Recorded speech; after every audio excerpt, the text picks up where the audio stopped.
My training particularly is in microbiology, of which then I did a lot of years of research in genetics, particularly bacterial genetics, but also got expanded into genetics of other systems, since there's a lot of overlap as far as some of the basic principles.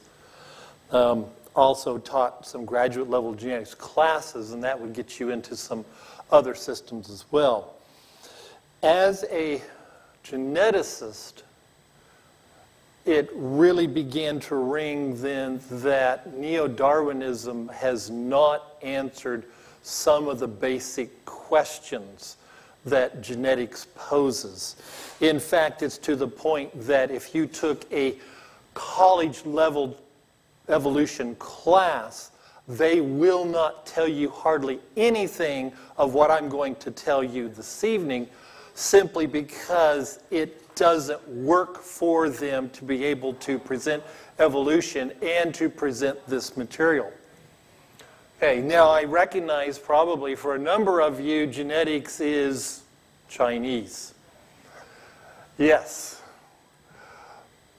Normally I don't have people that can read this in the audience, so that works better. But what it comes down to is I will work to try to make it a little more translated. We're not going to go into real deep detail, but we'll try to keep it so hopefully you can follow along. All right, what we are looking at to begin with is what would be kind of in broad terms called the tree of life. And that is presenting the idea that all life is arrived from what is identified or labeled as universal common descent, or Darwin called it descent with modification. We have to put the universal in there, though, because that's one of the things that clearly identifies Darwinism, is that at some point in Earth history, humans and dogs share a common ancestry. And humans and dogs and reptiles share a common ancestry. And humans and dogs and reptiles and trees share a common ancestry. So we have to recognize that ultimately, at some point in time in Earth history, by Darwinian view, everything shares a common ancestry back to the original type organism at the very beginning of life. Okay, so this is what I'm going to be referring to when I'm talking about universal common descent, and also when I'm talking about Neo-Darwinism. We have to make sure we're clear on that. We're not talking about just change of gene frequency. That's not what they really mean when they're talking about evolution. This is what is meant when we're talking about evolution. Okay, this is what it really is. It's universal common descent. So that's what we're going to be dealing with tonight. All right, this is the creation model that I will represent. And as you notice, there is no universal common ancestry. For example, humans have always been humans. Dogs, or the canine group, has always been the canine. Horses have always been horses. Trees have always been trees. Sharks have always been sharks. See, there is no universal common ancestry. Okay. Do you climb Mount Everest in a single jump? Do you do that? No, you don't do that. Anybody recognizes that. Okay? In his book, Climbing Mount Improbable, Richard Dawkins, which, by the way, this is probably the only book he wrote worth reading. Okay? He actually says some things in there that I agree with, and I'll explain those to you here as we go along. Okay, he says Darwinism is not a theory of random chance, because obviously he recognizes the problem with that. It is a theory of random mutation plus non-random cumulative natural selection. Darwinism solved the problem of climbing Mount Everest, if you will, climbing Mount Improbable, by breaking the probability up into small, manageable parts, smearing out the luck needed, going around the back of Mount Improbable and crawling up the gentle slopes inch by inch, million year by million year inch. So this is how he views Darwinism climbing Mount Improbable.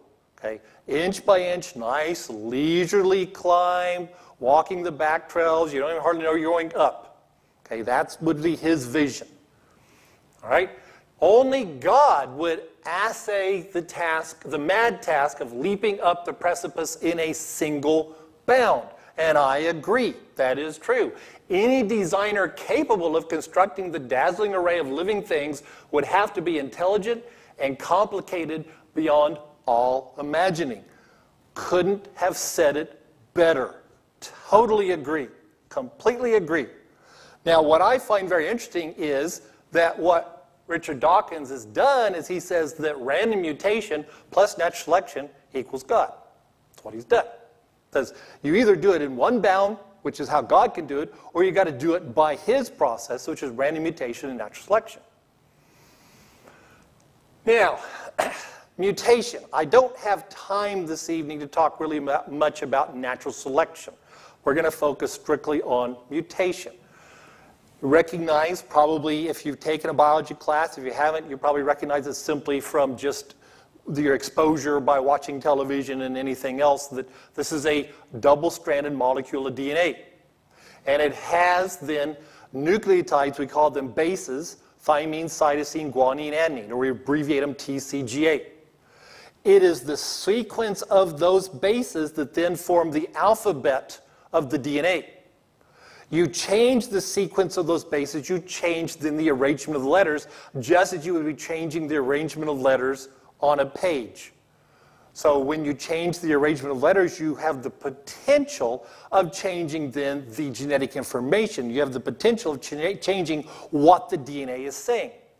So a mutation then we're going to simply define tonight as any change to the DNA sequence. It doesn't make any difference how it occurs. It doesn't make any difference what caused it to occur. It doesn't make any difference how big or small it is. We're just simply going to keep it very simple. Mutation is any change to the sequence. If it originally was a T and it's changed to a C, that's now a mutation. All right, so effects of mutations. Well, one effect is that you can change from WT, meaning wild type, that's your original DNA sequence. You can have a mutation that changes where now the organism maybe is what would be identified as more fit. And we'll explain some of that more as we go through. Okay? It may be less fit. It's now at a disadvantage. Or it may have no noticeable effect at all. That's called neutral. Okay? So you can have any of these changes occur with a particular mutation.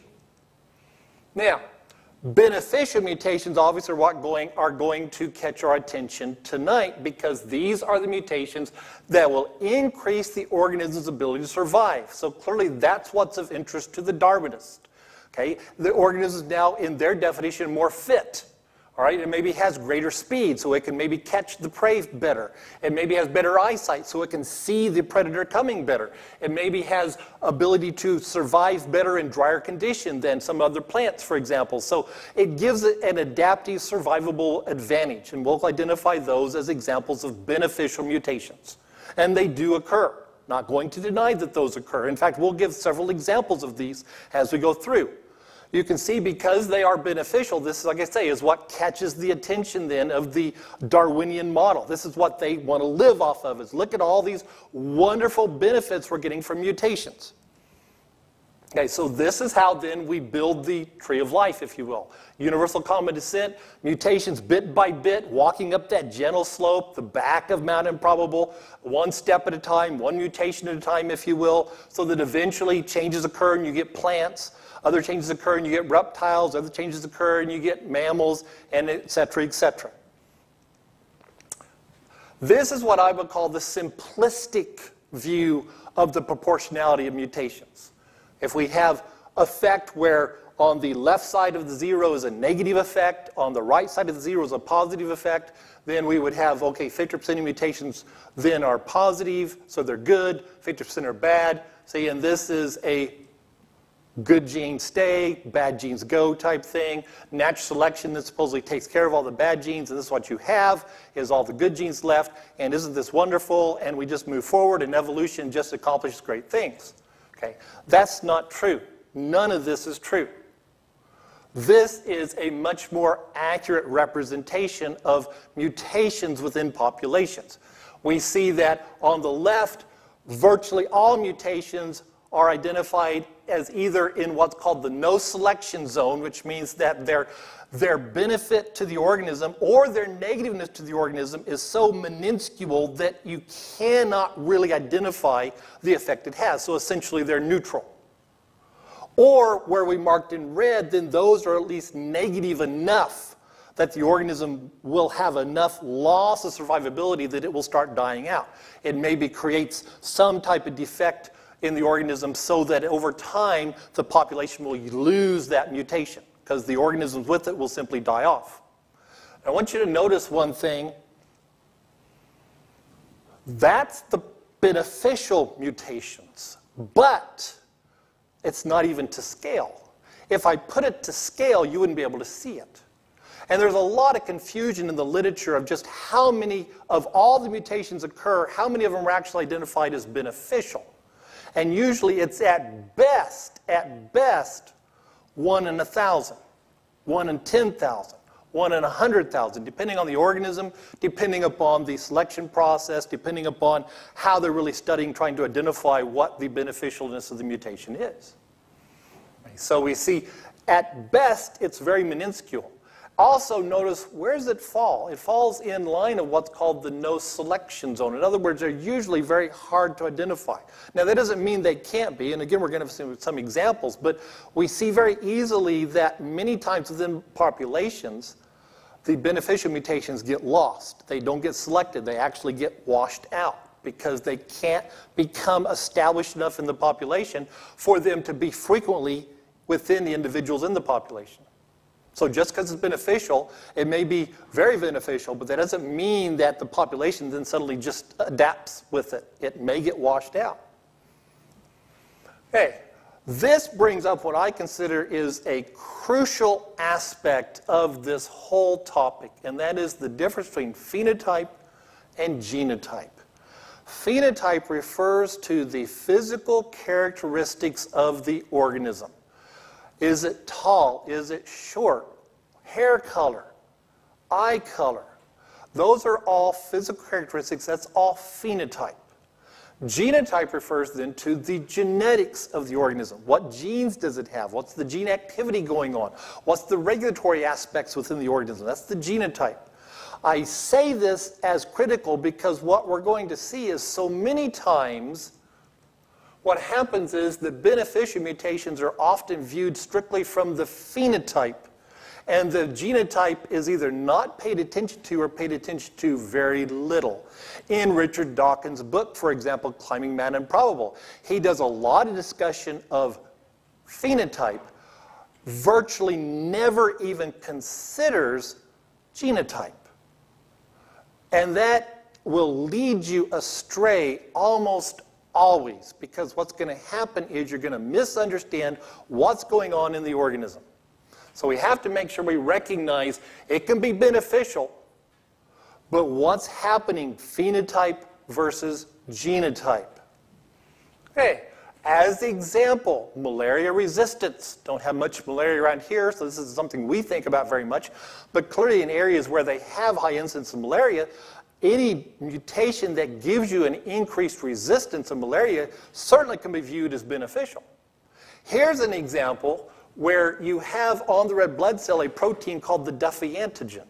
And as it turns out, when you lose that Duffy antigen, so you're what we call Duffy negative, you actually have a significant increase in your resistance to malaria because it interferes with the malaria's protozoa of getting into the red blood cell.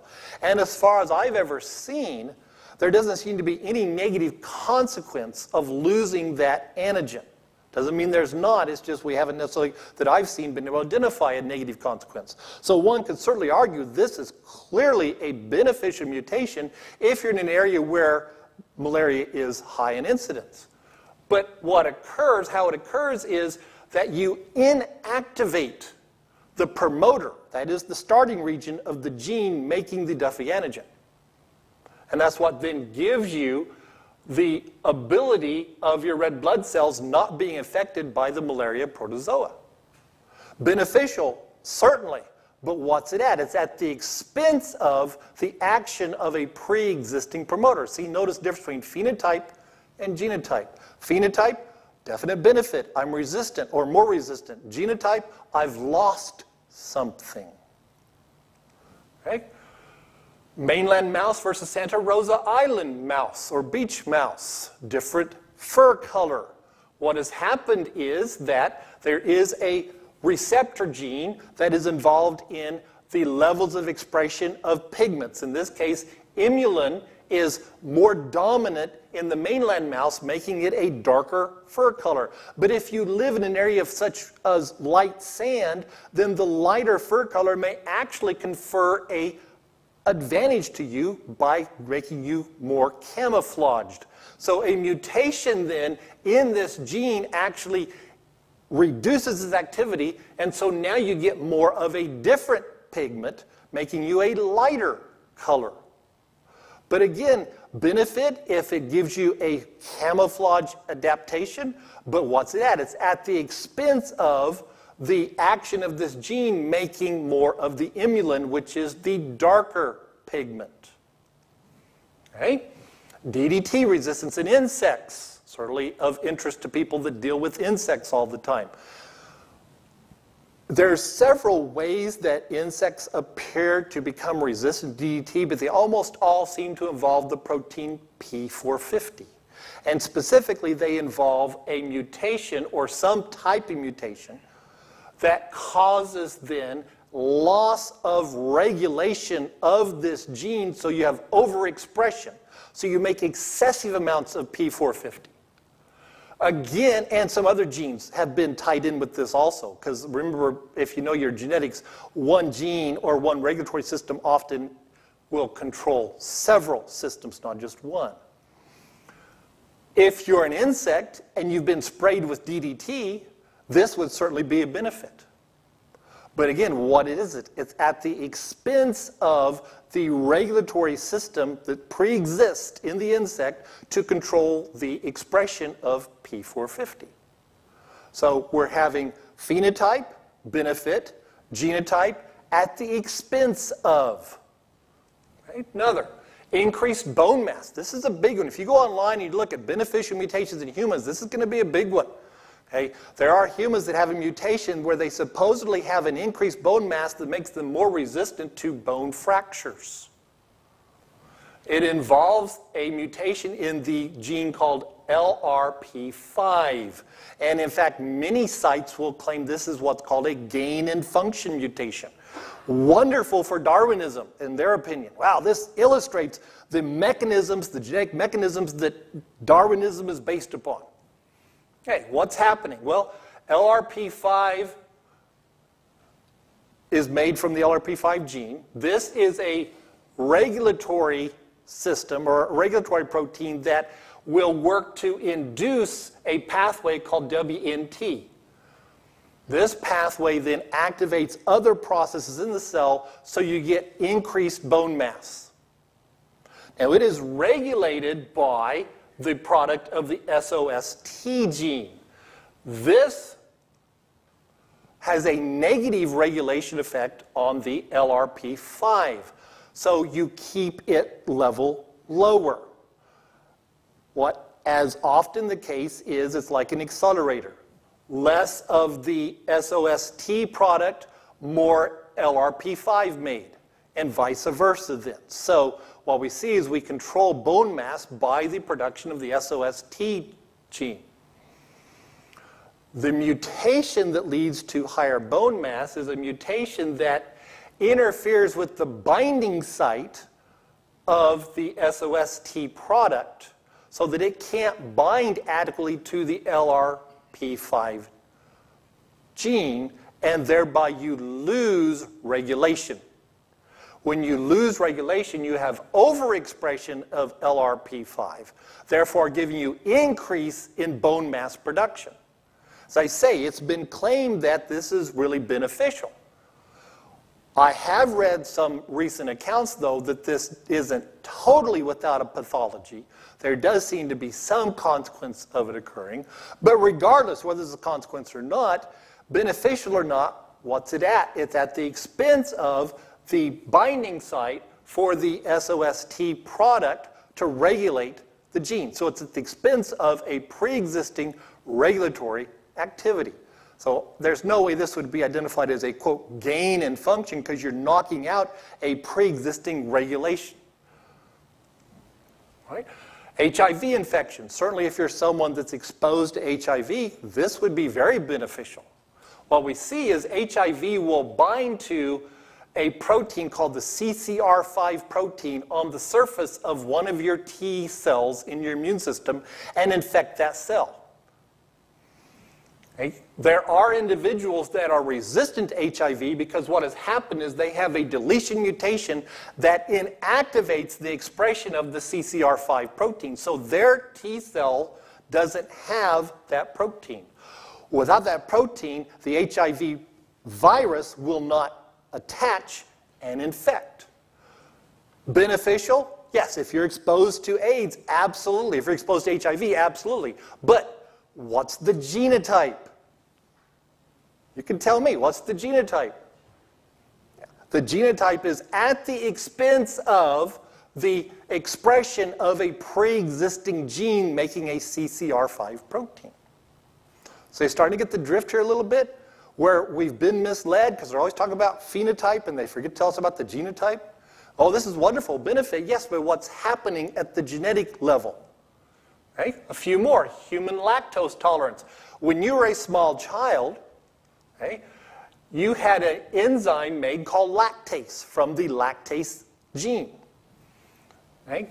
As you got older and moved into adulthood, for some people, there is a gene called MCM6, and it makes a regulatory protein that blocks the lactase gene, and you no longer make that gene, and you can't consume very much milk product anymore. So we would identify you now as lactose intolerant. The irony is, this is wild type. This is what humans originally were. Those of us that can drink milk are the mutant. So we're just a bunch of X-Men. We're the mutants. Okay? What has happened is, in those of us with Northern European ancestry, in that population, because they were often herders of cattle and such, it became very beneficial for them to actually be able to consume the milk product from their cattle.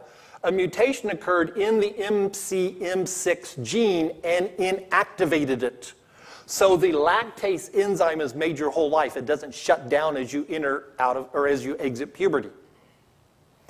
Beneficial? Yes, if you want to drink milk, or if milk is a primary food source for you because of areas where you can't maybe grow other crops and such, then absolutely it's beneficial. But what's the genotype? At the expense of a pre-existing system, in this case, the regulation by the MCM6 protein. If you go online and you talk and you code in beneficial mutations for Darwinism, you will get every single one of these I just gave you, and none of them will tell you the story I just told you, because they'll only talk about phenotype. Why? Because phenotype works perfect for Darwinism, but genotype, see, does not. Genotype now tells an opposite story. Here's why it tells an opposite story. Well, okay, let's do antibiotic resistance first. This is very, very common. I spent many years doing antibiotic resistance research. This is very common as an example of beneficial mutations. Okay, you have a population of bacteria exposed to an antibiotic. Some of them will survive. And one of the reasons they'll survive is because they have a particular resistance. That resistance can be in many different forms, but they have a particular resistance. That would be known as antibiotic resistance. This is often touted as evolution in a petri dish, living example of evolution in action. But see, once again, what is happening? A little chart I made up. Okay, different antibiotics result in different actions in the cell, so it takes different resistances. But notice the key in each of those: loss of, elimination, reduced, lost, eliminated, reduced, lost, eliminated. The organism becomes resistant to the antibiotic by mutation. It becomes resistant by eliminating the target system. That's one thing that bacteria can do that you cannot do. See, bacteria are wonderful Darwinian machines in that they can make these wonderful changes. And then when the antibiotic is gone, they just grow it back. It's like chopping off, you know, your foot's trapped in the bear trap, and here comes the bear. What are you going to do? Well, you might try to chop your foot off in order to get away. Okay? For a human, that's still not going to be very satisfying, because even if you got away, which you probably really still wouldn't, because I don't think one-legged person could outrun the bear. But anyway, your foot's now gone permanently. But bacteria, see, they grow the foot back. See, so that's why they can be so versatile, and that's also why the medical community is constantly facing the challenge of a brand new antibiotic and already developing resistance. Because they laugh at our resistance because, like I say, they're wonderful mutating machines. They just do incredible things mutational-wise. But every one of these, reduced, lost, eliminated, reduced, lost. Phenotype, benefit, resistant to bacteria, or resistant to antibiotic. Genotype, I knocked something out. I knocked a pre-existing transport protein, a pre-existing enzyme, a pre-existing regulatory system out so I could survive the onslaught of the bacteria or of the antibiotic. Let's put this into perspective as an analogy. I call it the house analogy. All right? In your house, you have your dining room and you have your rec room. And they're separated by a single interior wall. It's not a support wall, it's just a regular interior wall. Okay? Your wife, being the wonderful, you know, city socialite that she is, she wants a bigger dining room to entertain more guests. So what do? You knock out the interior wall so you can give her a bigger dining room. You lose your rec room, but she's happy, and everybody knows if she's happy, everybody's happy. Okay? Beneficial, absolutely. But what was at the expense of? It's the expense of that pre-existing wall separating into two different rooms. Now, are you going to tell a carpenter, here's how you build a house. You knock out this wall.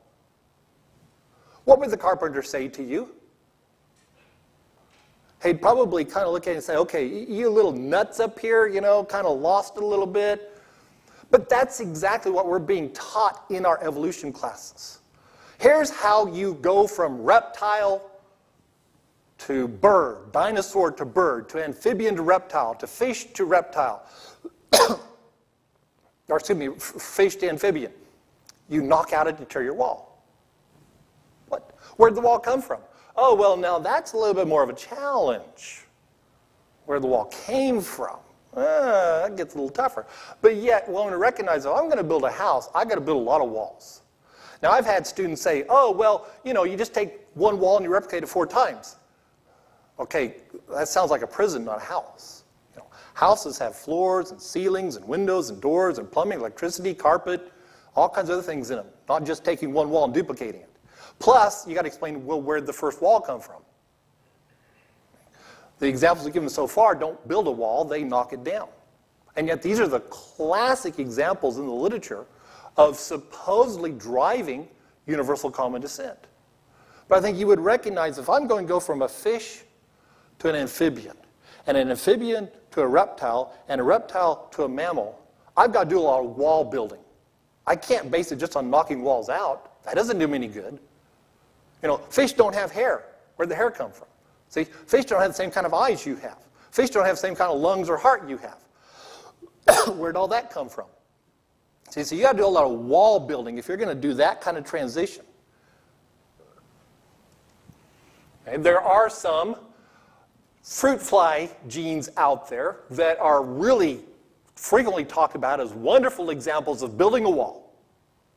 But the truth of the matter is they seem to be just rearrangements of pre-existing gene portions, and they really can't identify what their function is. So if this is the best example you have, then clearly I think you would recognize you're in a pretty desperate situation. Right? I don't know if any of you have heard of the famous bacteria experiment where we're taking E. coli and been growing it for now years and years and years and years. It's a wonderful experiment. I wish I would have thought of it. I wish I would have done it. Okay, it's a wonderful experiment. It's given all kinds of very interesting genetic answers. But clearly there's been a very definite evolutionary perspective to interpreting the results. What they did was, now it's well over 60,000 generations, growing the E. coli at a steady temperature at 37 degrees, day after day after day after day, year after year. And they would isolate from this population mutants. And the mutants that they would isolate, they'd find some of them would have, on a relative scale, a benefit. They grew a little faster. They divided a little faster. They were able to utilize nutrients a little better. So they were now benefited by some kind of mutation compared to their original parent. But what has happened is these mutants are results of disruptions, knockouts, losses of. They knock out particular genes. They knock out particular gene systems. They knock out particular regulatory systems. Every one of them so far has been you eliminated something. You didn't put something in, you took something out. Okay? So that led the researchers to coin a phrase called antagonistic pleiotropy. And what they mean by that is essentially it's a trade-off. You gain a benefit by losing. And we've already shown some examples, even in humans, where you gained a benefit by losing. They've even admitted in their papers that the main driving force of their 50+ thousand generation experiment is antagonistic pleiotropy, benefit by losing. And I have sat and listened to several professors of evolution talk about this, and they almost never, talk about this experiment, and they almost never go into detail of what it means by antagonistic pleiotropy. But yet the researchers themselves are admitting this is the primary driving force of most of the mutants that they've identified, is antagonistic pleiotropy. They've gained by losing. You knock out that interior wall. But that doesn't explain where the wall came from. That doesn't explain how you built the house. It doesn't explain anything except taking a pre-existing and getting rid of it. Is this climbing Mount Improbable? Do you climb Mount Improbable by getting rid of? That's called climbing down. That's not called climbing up. Is this really an example of Dawkins walking that nice, gentle slope upward? No. What you're doing is you're going this way, going the wrong way. So this leads us then back to, again, you have to remember genotype versus phenotype. Now, the most famous of the mutants to come out of this study is what's called the citrate-positive mutant, or the citrate-utilizing mutant. Anybody heard of that mutant? If you've heard of that, a few of you have, yes. After 31,500 generations, they isolated some mutants of the E. coli that were able to utilize or grow on citrate aerobically. Okay? Technically, this is a new species because E. coli, by definition, cannot utilize citrate in aerobic conditions. They have not officially classified this mutant as a new species, but this would be an example potentially of a new species. What we find is, though, that anaerobically, in other words, in the absence of oxygen, E. coli will express a gene called CYP, and that's the transport protein that brings the citrate into the cell. And it will utilize citrate anaerobically. The key is that when the E. coli is growing in the presence of oxygen, so it's growing aerobically, the promoter for the CYP gene is not activated, and so you don't get expression of the gene. You get no transporter. If you have no transporter, you don't transport the citrate into the cell, you get no growth. So it's not a matter of somehow the mutant made a transport protein. The transport protein was already there. It just was regulated so that it wasn't being made in the presence of oxygen. All right, what has been found is that the citrate mutants really only involve two mutations that are essential for the organism to be CYP positive or to be able to utilize citrate. One is induction of the CYP gene aerobically, which it makes, aerobically, which it makes sense. We already know it's there. It's just a matter of, can you get it to be turned on? Can you get it to be expressed in the presence of oxygen? The other then, which is a bit of a surprise, is overexpression of another gene called DCTA. And I'll explain its function in a second. Okay, what they found is that you can activate the CYP gene by simply moving it to the location in the chromosome, so that it now feeds off of another pre-existing promoter. You're not making a gene, you're not making a promoter. You're just simply moving the CYP, and that happens in E. coli chromosomes all the time. They move stuff around all the time. You're just simply moving it where it's now being able to run off of what's called the FIMB promoter or the RNK promoter, or also E. coli has an insertion sequence. That's a piece of DNA that moves around all the time. And in this case, it's called IS3. And IS3 has its own promoter also. And if you insert the IS3 in front of the CYP, then it just runs off the IS3 promoter. So the first step in getting this citrate mutant is you need to rearrange the chromosome so that the pre-existing CYP gene runs off of a different pre-existing promoter, one that's not regulated so that it doesn't function in the presence of oxygen. So now you have CYP being made even when there's oxygen around, even aerobically. The other mutation, which is a little bit more of a surprise, involves a transport protein that transports succinate and other C4 dicarboxylates. The reason this is important is because the CYP transporter is what we call an antiporter, a co-transporter. When it brings CYP in, it has to transport out something such as succinate. So if you're going to bring in a lot of citrate, you've got to export a lot of succinate, which means you've got to bring a lot of succinate in to export.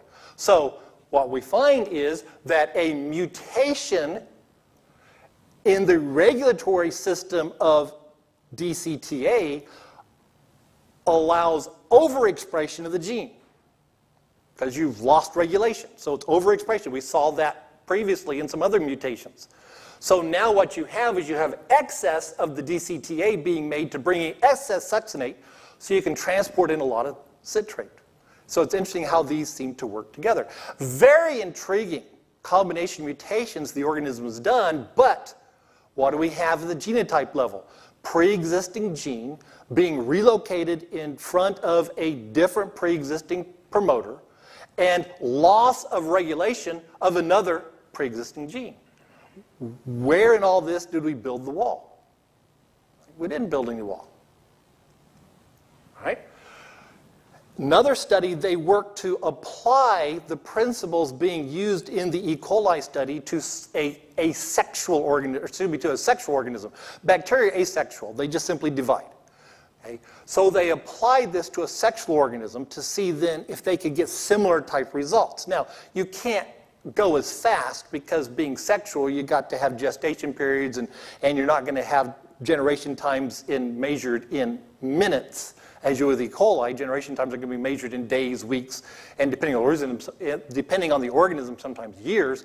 So in this case, they went to fruit flies, which is the common model used when you're dealing with sexual organisms because they're easy to work with and you can get fairly frequent generation time, or fairly fast generation times for a sexual organism.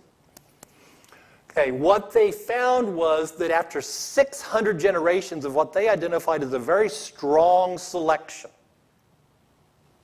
they could not identify any unconditional advantageous alleles, that is, systems of genes, any unconditional advantageous system of genes that became fixed in the population. Demonstrating that comment I made earlier, remember how small that beneficial line was, and even then it often did not get fixed in the population, it gets washed out.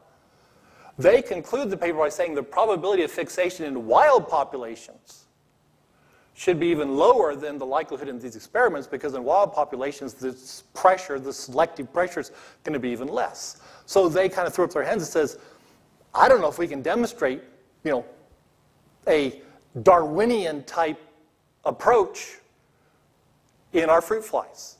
We're just simply not seeing it.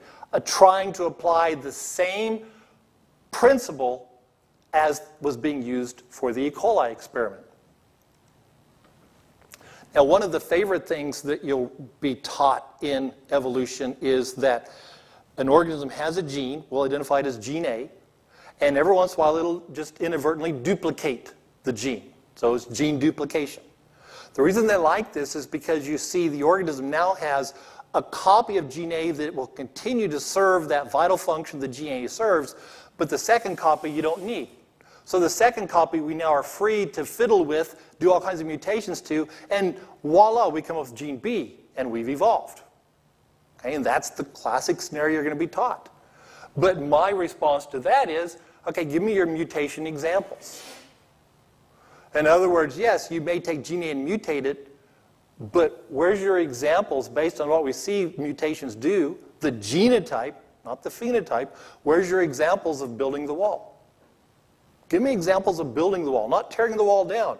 Beneficial, and evolutionists just go ballistic when I say, you know, beneficial is really not that important. Like, oh, of course it is, it's the whole thing. No, because beneficial is based so much on phenotype. Tell me the genotype. Well, I typically don't know the genotype. Well, that's kind of important. What's going on at the genetic level? Are you building the wall? Are you climbing Mount Improbable? Or are you coming down? See, granted, even if you came up with an example, said, here's an example where we're moving up Mount Improbable. Here's an example where we built the wall. What do we have? What then? You've got one example versus the hundreds and hundreds and hundreds of thousands of other mutations that occur all the time. What are we up to now? Known mutations in humans, 106,000, something like that. Known mutations in humans. The human population in the world is what? About almost 7 billion. Yeah, you have a little over 6 billion nucleotides in your chromosome. Every generation has every possible human mutation that can occur. Every generation. Are we becoming supermen? No. I think, in fact, we can make a very strong case. We're sliding down off of Mount Improbable. We're not going up. Okay? Even if you found that one classic example that I would have to say, yeah, okay, that does build the wall. That does climb Mount Improbable. You got one example. But in the meantime, you're going to what's called catastrophic error catastrophe. You're going through a genetic meltdown. So what is happening is that you're taking one step forward and 1,000 steps back. Now, how long will it take you to climb Mount Improbable at that rate? Yeah, you never would. And that becomes key. See, when you look at the genotype, you recognize the genotype is not working the way that Richard Dawkins, for example, was wanting to suggest. The genotype does not climb Mount Improbable. The genotype is coming down off. So this brings us to a little comment made in the book, What Darwin Got Wrong. Now, first off, recognize this book was not written by creationists. They said, okay, so if Darwin got it wrong, what do you guys think is the mechanism for evolution? Short answer, we don't know. In fact, as far as we can make out, nobody knows. See, when you look at the genotype, suddenly the picture isn't very pleasant. Suddenly, all these wonderful examples you have in the textbook, all the wonderful examples that are touted on the websites and such, all disappear. Because the genotype tells a totally different story than the phenotype. So now it's becoming popular to talk about evolution by loss. Evolution by knocking out that wall. Yeah, and that is true. You can get varieties, you can get variations, you can get changes in the organism if you knock out the wall. There's no doubt about that. But what do you have when you knock out the wall? You took a pre-existing and eliminated it. Does that climb Mount Improbable? No. Right? This is antagonistic pleiotropy. That's why, in fact, there is what's now called the third way. You can go online. It's thirdway.com. This is a group of evolutionists that are a lot of them with genetic backgrounds that understand everything I just told you. They understand it, and they say, yeah, Darwinism does not work. They're not going to become creationists because, see, to them, that's just too big a leap. They just can't deal with that. Most of them are atheists anyway. Okay? So they're saying there's got to be a third way. Now, they don't know what the third way is. If you read their website, they're saying, we don't know what the third way is, but we're trying to find a third way. Because they recognize that Darwinism doesn't work. They don't want to be a creationist, so there's got to be some third way. I guarantee you, if Darwinism worked, they wouldn't be doing this. But they know it doesn't work. So they're desperately searching for something else so they don't have to become a creationist, is what it really comes down to. So back to our universal common tree. Okay? Which way are we going? See, what we see is we don't have the genetic mechanism to give us the middle part of the tree. We just have the mechanism to give us the variations at the tips, which we see all the time. We see those variations all the time. They're in the textbooks all the time, touted as evidence for this. But I guarantee you the evidence for this is not the same as the evidence for this. Everything I just showed you this evening fits within this. None of it explains this. Huge difference. Huge difference. We went back too far, sorry. Everything I just showed you also fits within this. Very nicely fits within this. What we have, see, evolution, climbing Mount Improbable. Creation says, no, we're actually coming down. We started at a high level at the point of creation, and we've been coming transcending down since then. Okay? What does our genetics tell us? Which one of these? See, genetics tells us we're not climbing, we're coming down. This brings us, just to finish up real quick, this brings us to what's called phenotypic plasticity. Now, this is a term that's used a lot in quiet. This is a term that's used a lot among professionals, but not discussed a lot outside of that sphere. Phenotypic plasticity recognizes that you can have very rapid changes occur to the phenotype, to the physical characteristics of an organism. Typically, the changes are limited. I would challenge, though, that even though paleontologists recognize its existence, they typically fail to account for it when they're looking in the fossil record. And I'll give you some examples. Okay? If we look at this, we say, okay, if we dug all of these up as part of the fossil record, which, by the way, much of the fossil record, like a vast majority of it, is shallow water marine invertebrates, shelled creatures. That's the vast majority of the fossil record. Okay. So if we dug up these shelled creatures as part of the fossil record, are these all the same species, or is this an evolutionary progression? How do we know? How do we know? Well, it depends upon our preconceived idea of what we want it to be. That's what it really comes down to.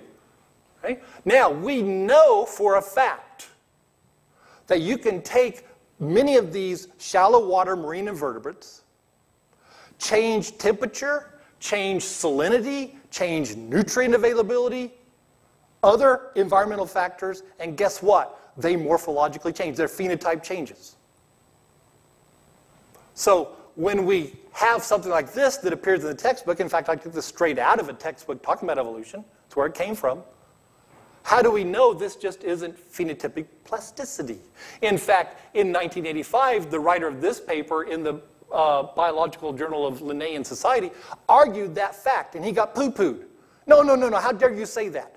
Because we know it's evolution. We know it's Darwinian. He said, no, it could just be phenotypic plasticity. And the truth of the matter is, there's no way you can't say it's not phenotypic plasticity because you know this. So on what basis would you say it's not phenotypic plasticity? There is no basis. Now, if it's phenotypic plasticity, then you know it's not an evolutionary lineage. And so there goes your example out of the textbook. Okay? We look at this, we'd say, okay, How would this be interpreted in the paleontological record if all you knew about this organism was just the skull fossils you dug up? Is this a different species? Are these 3 different species, 2 different species, same species? Is this an evolutionary lineage? We see this a lot in the literature where they say, oh, look at this wonderful evolutionary lineage. See, demonstrates how evolution works. Anybody have any idea what this really is?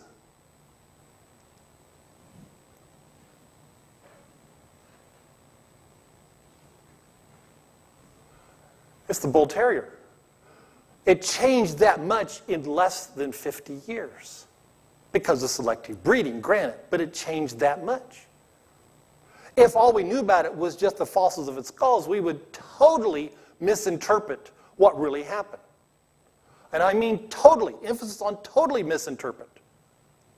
What we know is that in the DNA, certain events can occur, like you can have a repeated sequence and just put another repeat in, and that changes the phenotype. That changes the morphology of the snout, changes the morphology of the skull, changes the morphology of the organism.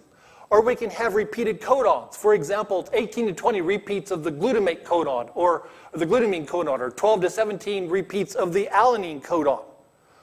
Add in another codon in the repeat, and you change the morphology of the organism. This has been demonstrated over and over again. This is not building a wall. This is taking the pre-existing wall and painting it a different color, giving it wallpaper, giving it some other kind of texture. It's examples of how phenotypic plasticity can occur very quickly. Okay, so we see rapid genetic diversity can occur quickly within populations. Darwin's finches on the Galapagos Islands.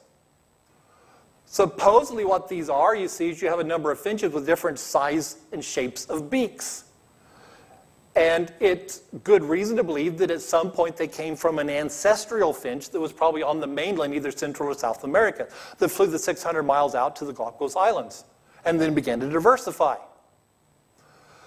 According to what you'll see in the literature, they will argue this is an example of evolutionary progression over 2 to 3 million years. But what we've seen, for example, is in 1967, a population of finches were released on a different island in the Pacific. And in less than 20 years, they had spread to other islands, and they too had variations of shape and size of their beaks. And it was noted that it was comparable to the diversity of the finches we see on the Galapagos Islands. Now, did this take 2 to 3 million years? No, it took less than 20 years. So when you're interpreting the Galapagos Island finches, why would you suddenly impose 2 to 3 million years when you know it can occur faster? In fact, we now know with the Galapagos finches that what it is the differential expression. In other words, high level, low level of pre-existing genes. You're not building any walls. You're just simply taking what's already there and just altering how much is made. So you haven't climbed that improbable at all. And it fluctuates depending on if it's a dry year or a wet year. That's one of the pinnacles of evidence of Neo-Darwinism are the finches, and it has nothing to do with the claims of Neo-Darwinism. Right? Killfish will increase the number of the gill branches when they're infected with parasites. Not a significant phenotypic change, but certainly an example you have a phenotypic change occur because of an environmental condition, in this case, the presence of parasites. Right? Many of the smaller fish, minnows and guppies as example, in the presence of predators will actually remain smaller. They won't grow as big. I guess smaller, they can hide better. Okay, a 2-year study observed the physical changes in guppies and identified that the changes they observed in this 2-year period were the same changes that were identified by paleontologists as having supposed to take 2 million years.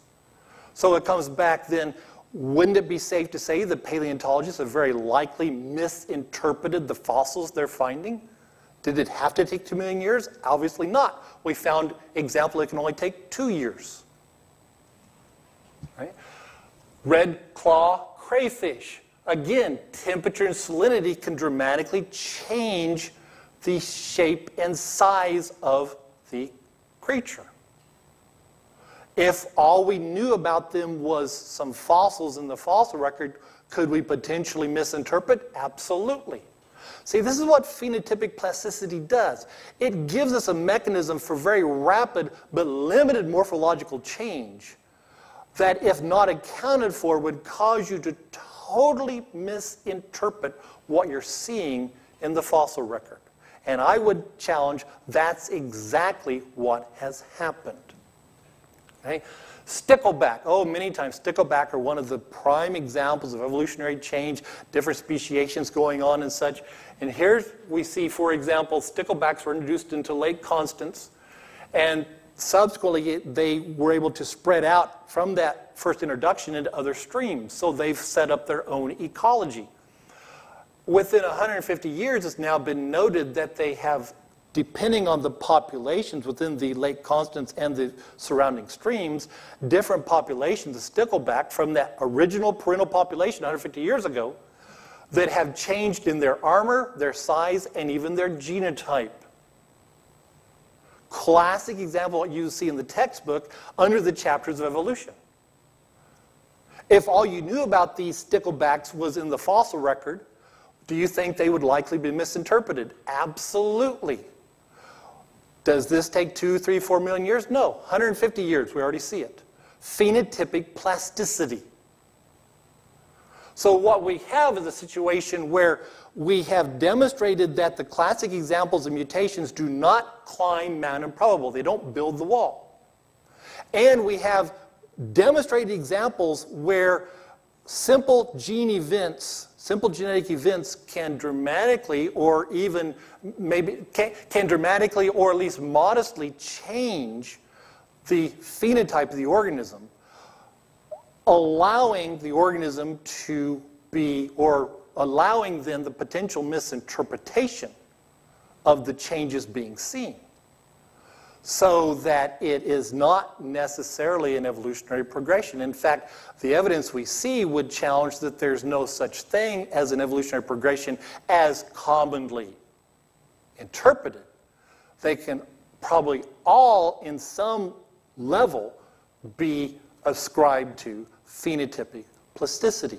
So I've given you reasonable and observable alternate interpretation to how genetics is viewed and how the fossil record is viewed. Millions of years is not needed for the observed changes that we see in these organisms. Therefore, we don't need to impose millions of years onto the fossil record. Okay?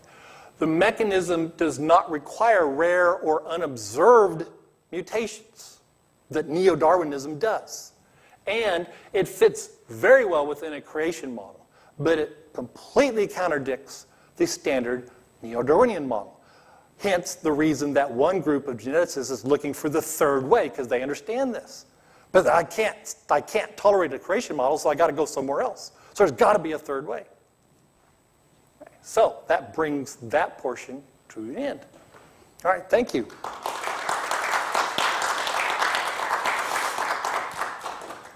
I guess we'll open it up for a few minutes for any questions. I don't know if you have a microphone that, or they just yell loud or something.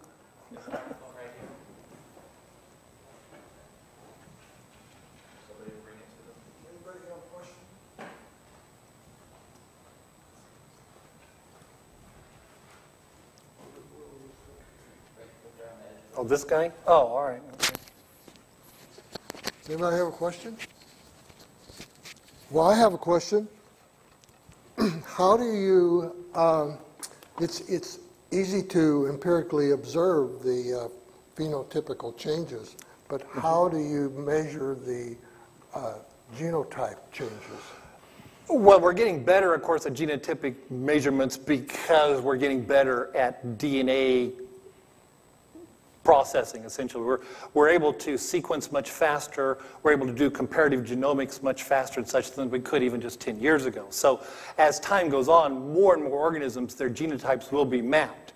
I mean, there's still a number of organisms who we don't have the genotypes mapped yet, so we don't know their genotype. And so it's a situation, okay, we had a change occur, we don't know what's happened. But that will become less and less. We will identify more and more what is going on.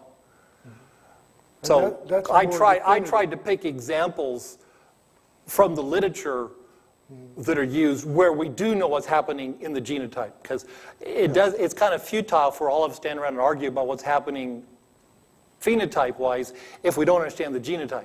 And I don't get into those arguments because it doesn't, what's the point?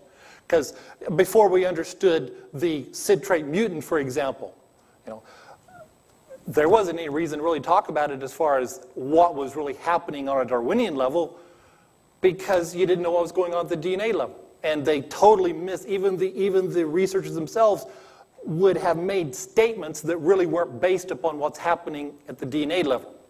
Because again, you can say it's beneficial. You can say it's very advantageous for your organism. No question. But what is it? It's not climbing man improbable. It's not building that wall. And in many of the examples I gave, in fact, what you're doing is going the opposite. You're actually knocking stuff out. Yes. Okay, Sean, do you need to come up to... No, you can lift that piece up and take it with you. Okay. You can tell I'm a rocket scientist. I don't know how to work anything. Thank you. Dr. Anderson, thanks so much for coming out tonight. Sean Bonzoff, 1040 Church. Just have this one question. Do we see any, I think you called it phenotypical plasticity. Phenotypic plasticity, Do we see any of that in human beings? I mean, it's easy, okay, so we add a bunch of salt and we leave them here and boom, we see the crayfish, it's grown. But do you see that, or does science see that happening in human beings? It probably depends upon how exactly you're wanting to define or identify it. One could probably make the point that the increased bone mass density would be an example of phenotypic plasticity. You could probably make that case. One of the reasons it's more difficult in humans is because at 21st century, we pretty much control our environment. We're not out having to adapt like we used to. And even populations where they are still adapting, we don't have a starting point. We don't know where they've come from versus where they are now type thing. So it's hard to make a measurement, and you don't have the study where, okay, let's introduce predators into this tribe and see what happens to them in 10 years. That usually doesn't go over real well. So you're limited to things you can do as part of the experimental process. Probably if we use the physiology of similar animals, we could say that probably humans would have some similarity also, because we do see phenotypic plasticity occurring in similar animals. But it's interesting, we see it more frequently in those populations that I would say are much more vulnerable. The shallow marine creatures, invertebrates, the guppies, the minnows and such, that have to do a lot of adapting or die. And humans don't face that near as much, so it's not as critical, so we don't see it as much. So the lower on the food chain. It does, to me, it seems to be that way from the examples I've seen. And again, those are typically the ones that are being studied. You have faster generation times. If you're studying elephants, you see it's kind of hard to get too many generations because there's very long generation times, long gestation periods and such. So when you're a scientist, you like to publish. And so you're not one to wait 20 years for your first paper. See, so you're usually studying organisms that give you fairly fast results. And that's going to be the faster growing, faster replicating, faster population exploding populations. So that's why you don't typically do as much of this kind of work with the slower, longer generation time organisms. But I would say we saw some examples I gave of humans. Perhaps in some sense you could identify all of them as phenotypic plasticity, but again, depending on how you want to define it. But clearly, at least to the point of we can identify mutations occurring in humans and see what's happening to the phenotype. And as we understand more of the genetics of human, we would then understand more of what's happening at the genotype as well.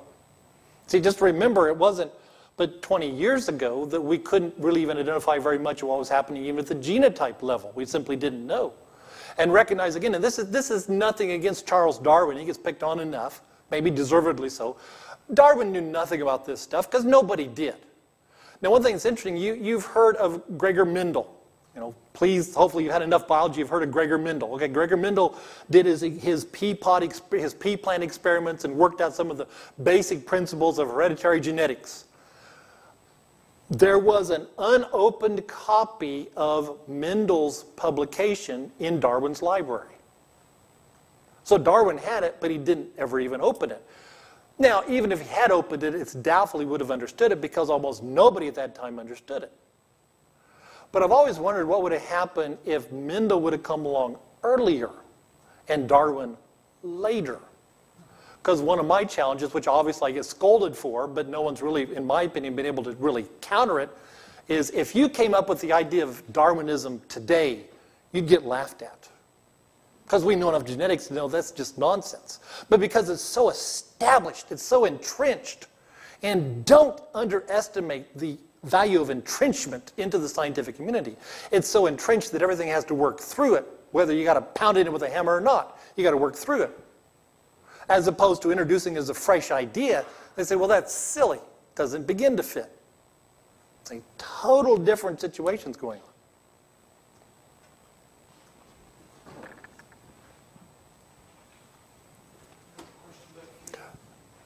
I think he's got a question. Then if you want to come forward to the mic, maybe? Only because we're streaming and we want people to benefit from hearing the question. Speak it out, you can repeat your question. Yeah, I could repeat it. Yeah, that's true. Yeah, if you just speak it out, I'll repeat it. Yeah.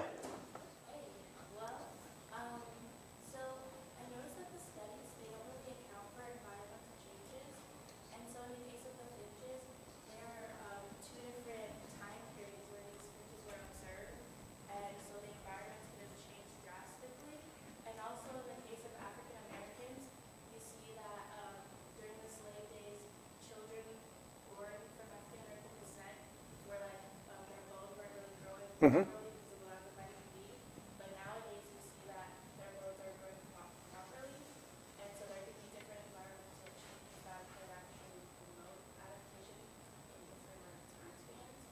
So how do you account for those? Okay, I don't know if I can repeat all that.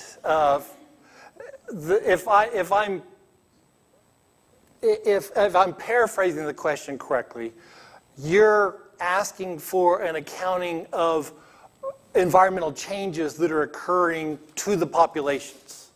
Is that correct?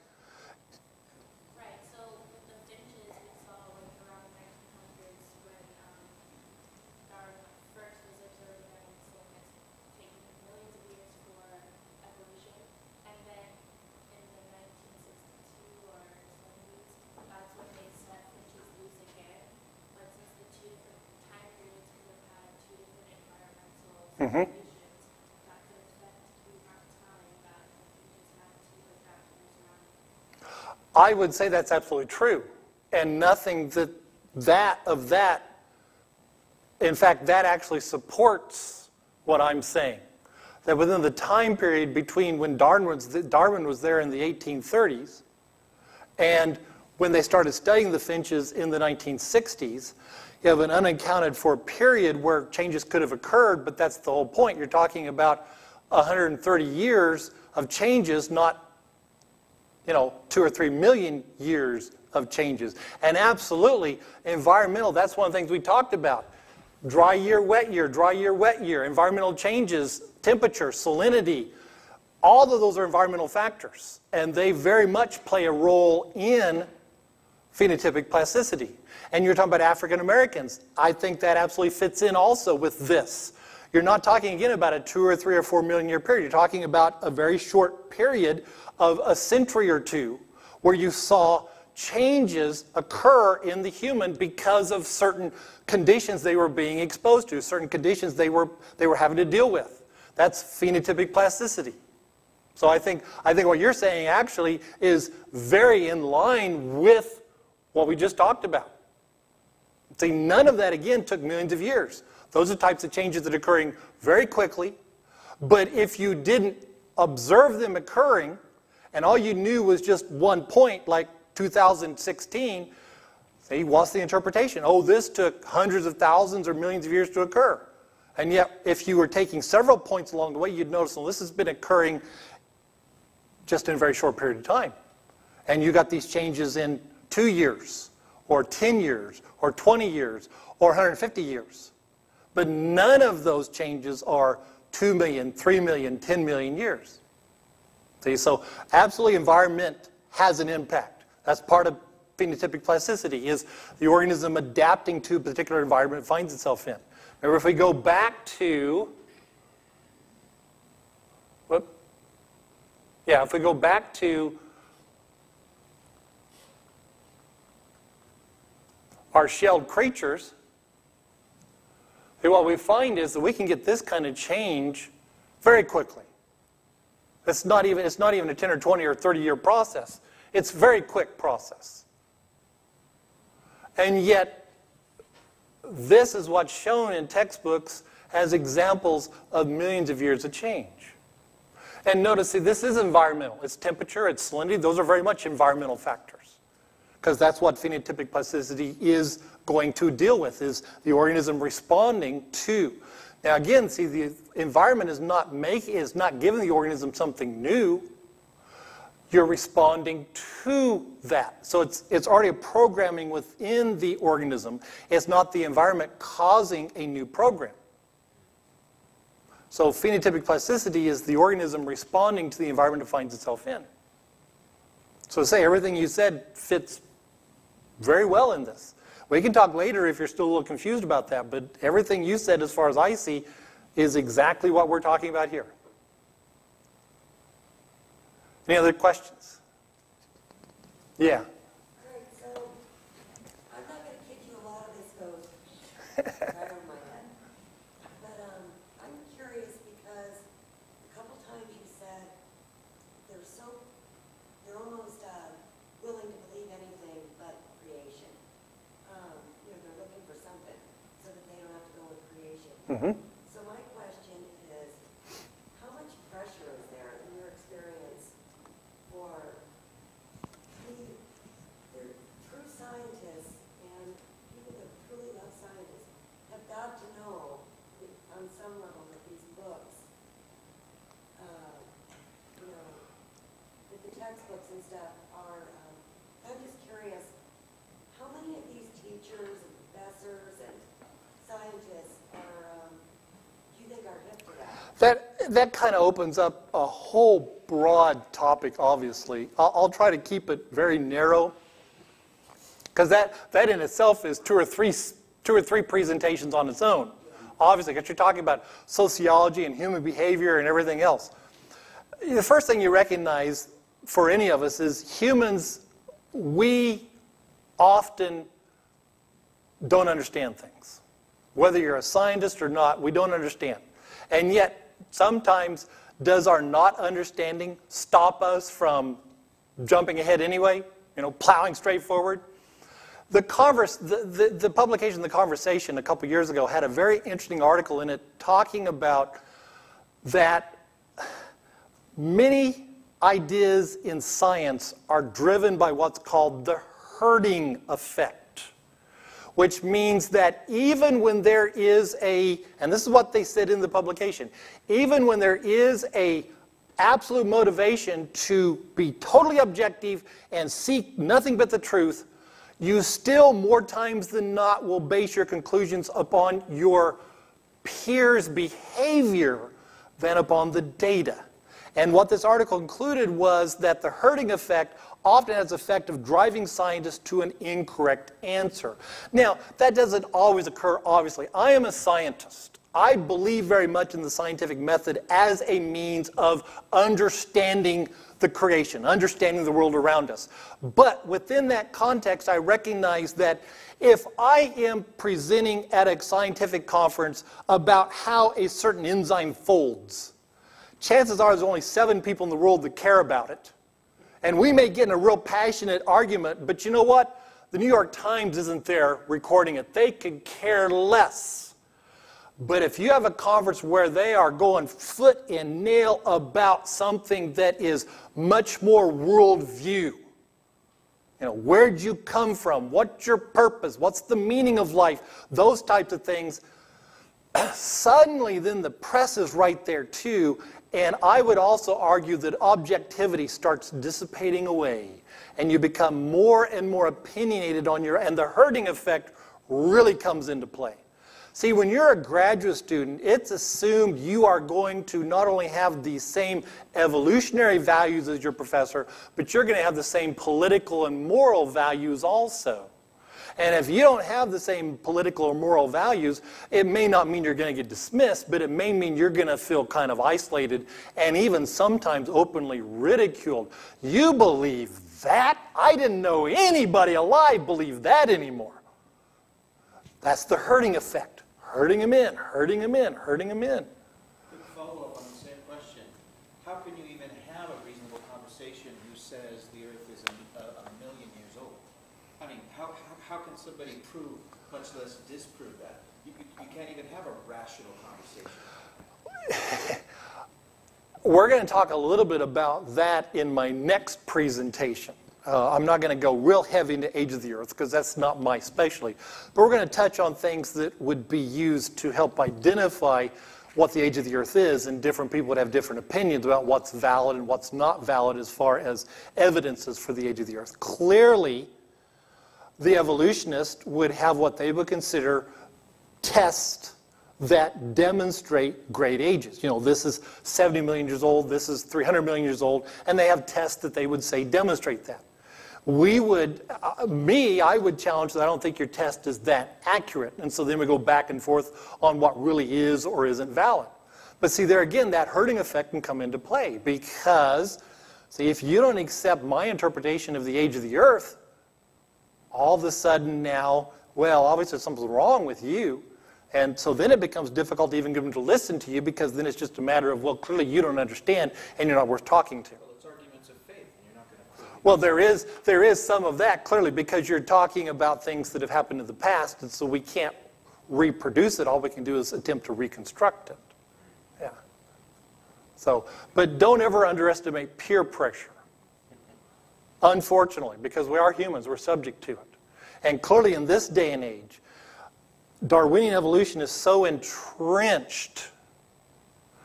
And I see Joseph brought up the movie Expelled. Now, obviously, again, the movie Expelled received a lot of criticism for supposedly being biased, which I always thought kind of interesting because the people criticizing it are some of the most biased. In fact, I've been in the university settings off and on for most of my professional career. And there's one thing I would go on record as saying, and that is that the universities will pride themselves in their openness, their tolerance, their acceptance of diversity, and there's few places that are more intolerant than a university setting. You just try to maneuver out of their little narrow concept and see how tolerant they are. One thing I found about the tolerant movement is it's tolerant of views that it agrees with, and highly intolerant of views it doesn't agree with. I'm sorry, but when I look at my dictionary, that's not the definition of tolerance. I find that very interesting and rather hypocritical. We're tolerant of everything as long as we agree with it. Well, that's not tolerance. That's not tolerance at all. And you'll find very few places in science that are less tolerant of ideological diversity than university settings. And it's not by chance. This is where the future scientists are trained. At Arizona State, there are many great scientists, many great future scientists that are being trained right here, right now. But we have to recognize this is a very ideologically intolerant setting. And they better toe the line. Herding, herding, herding.